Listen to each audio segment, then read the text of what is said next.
What's going on, everybody? I'm here to do a review for the movie Guardians of the Galaxy Volume 3. This is the second Phase 5 film and the third installment in the Guardians of the Galaxy series, and most likely the final chapter in this series as well.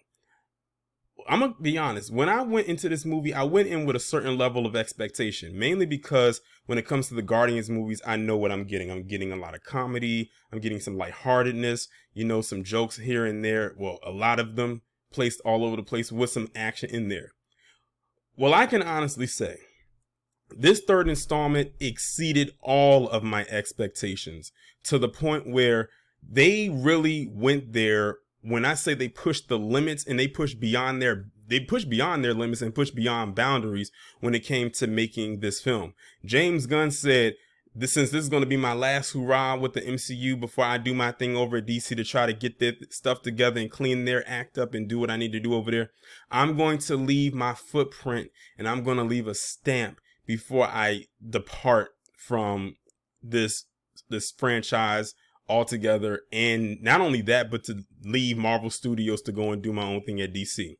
I have to honestly say he did a damn good job, because Guardians of the Galaxy Volume 3 was a phenomenal movie, especially since we got lackluster with Quantumania, unfortunately.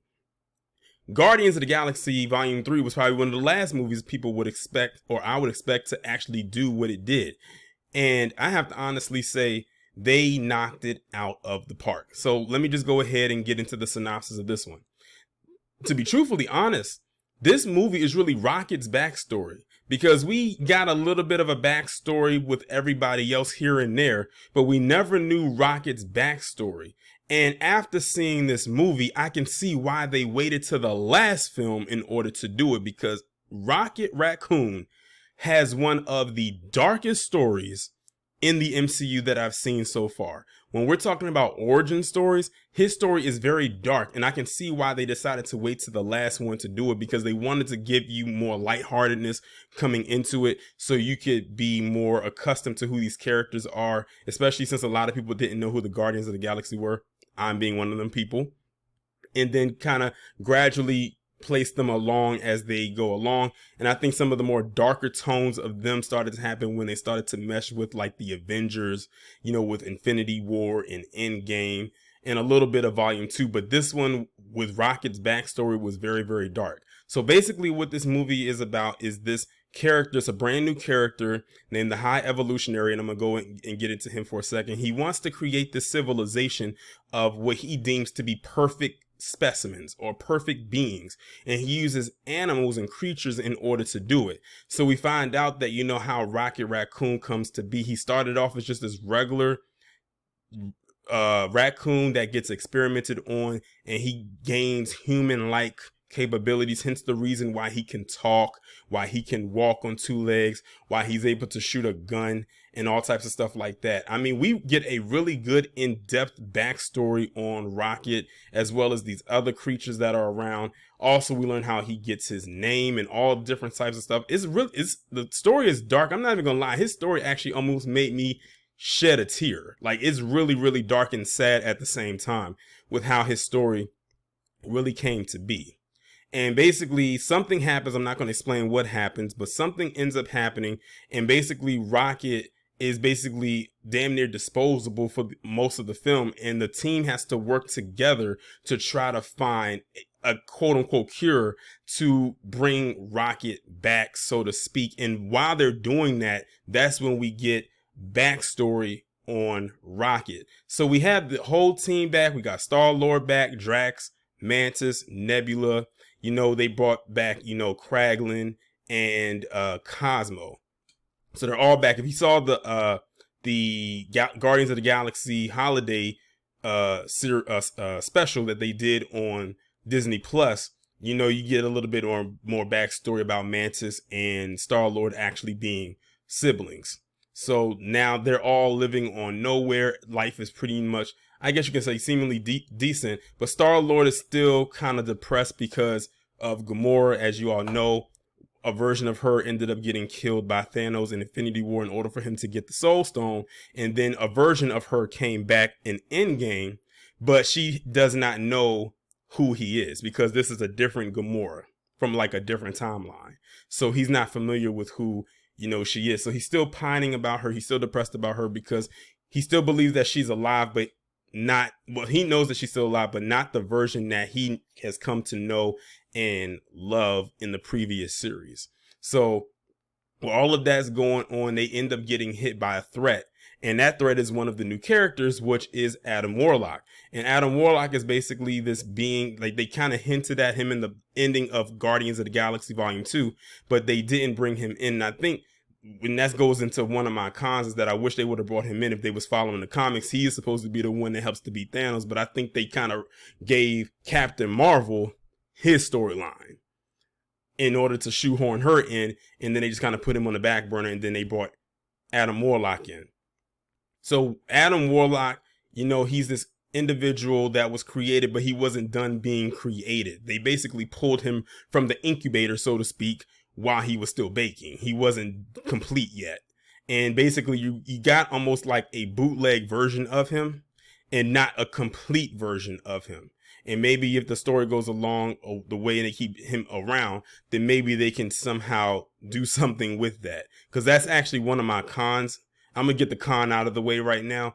Adam Warlock was kind of weak to me. It was a moment in the movie that he did have that I thought was dope. And that was just a moment of him flying to go and save his mother. But other than that, he really didn't do much for me. And I kind of went into this movie kind of expecting him not to do much, considering I know a little bit of his backstory. So I wasn't completely disappointed, but I knew what to expect. And I think that was probably one of the only cons that I had.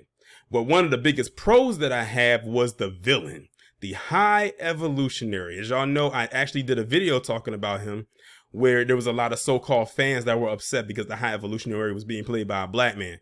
F all that. Shakudi Awuji, who I believe that's his name, who was also on the show Peacemaker that James Gunn also does, did an outstanding job of being this psychologically deranged, mad scientist type of person. Like, you're talking about a guy that's taking animals and creating them to be so-called beings to create this perfect utopia. And it's like, that this is not going to go right. Or you feel, basically, he was trying to play God.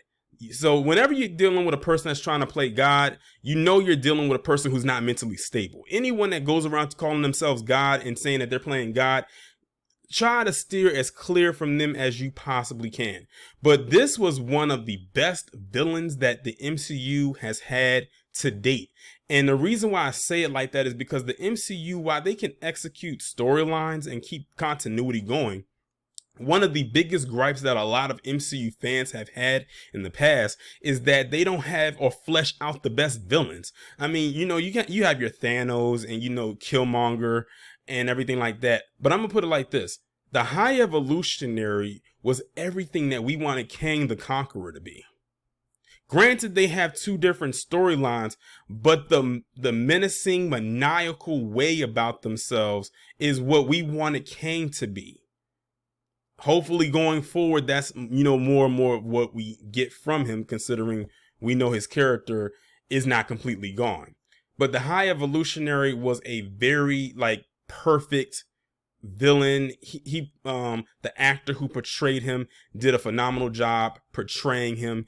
He definitely, when I was leaving out the theater and talking to the people that I went with, I said, this man was a damn psycho. Okay.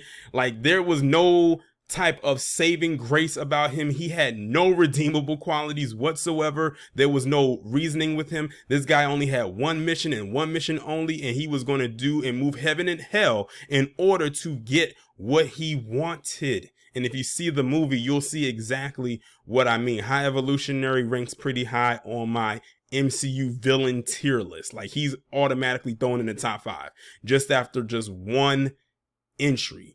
And this is coming from a person that knew nothing about this character. I had no idea who the High Evolutionary was. I never got a chance to really look him up to see what his backstory was, to see what his powers were. And he did have some dope powers in there as well. It wasn't, he just wasn't being a mad scientist, but he had some dope capabilities as well, to the point where you were scared to even blink at him the wrong way. That's the kind of type of timetable he was on. But all in all, I really, really did enjoy this movie. You know, you're always going to get great music, a great soundtrack when it comes to the Guardians of the Galaxy, because they always throw different hit songs in there. And I like that they have a different, and this can go for all the Guardians movies, they always have a different smorgasbord, like a mixed fruit bowl. I don't know how I'm saying it right now. It's after 12 o'clock. Of different genres of music. They'll have your rock songs, you have your pop songs. They even have some R&B music in there that help to guide the stuff along. I liked in this movie that finally we saw the Guardians moving as the team that we always wanted to see them move in, because there was one particular scene, and I love when movies do this and execute this perfectly, where they do the one shot scene, the one shot sequence where it's just one shot, is no cuts and jump cuts. It was a one shot scene that all the Guardians did in this hallway against all of these entities, I guess you so to speak. That was basically some of the minions of the High Evolutionary, and that scene was so flawless. Like, I'm still playing that one shot scene in there, and I'm like, that's the Guardians that the fans of this series have been wanting to see for so long. And they just proved that in that one sequence right there, that they were a force to be reckoned with, that together they can get the job done. And for once, they had a very formidable third act. Excuse me. Which is another issue a lot of people who like the MCU had a problem with, is that they didn't know how to execute that third act very well. I think they did execute the third act very well in this one. It had a very good, solid ending. It's pretty much now with this series, you're saying goodbye to the Guardians as we know them. And something else is most likely going to come amongst the horizon. We're most likely going to see these characters again, but we're not going to see them as the Guardians of the Galaxy as far as how we've seen them since 2014 when the first Guardians movie came out. So if we do see them again, it's going to be a different iteration. It's going to be more likely a different team of characters. It might be some of the same ones, but with some new ones sprinkled in there. You know, it's almost like the closing of a chapter, the end of an era. You know, it's like you got to know when to leave and say goodbye. And that's basically what what happened in this movie. It's like the closing. It's pretty much the end. It's the wrap up, the final curtain call, the finale, the series finale, however you want to put it. But all in all, I really, really, really did enjoy this movie. I think everyone's going to love this. Anyone who is a fan of this series, the kids are going to definitely love it. The adults who are fans of these characters are going to love it.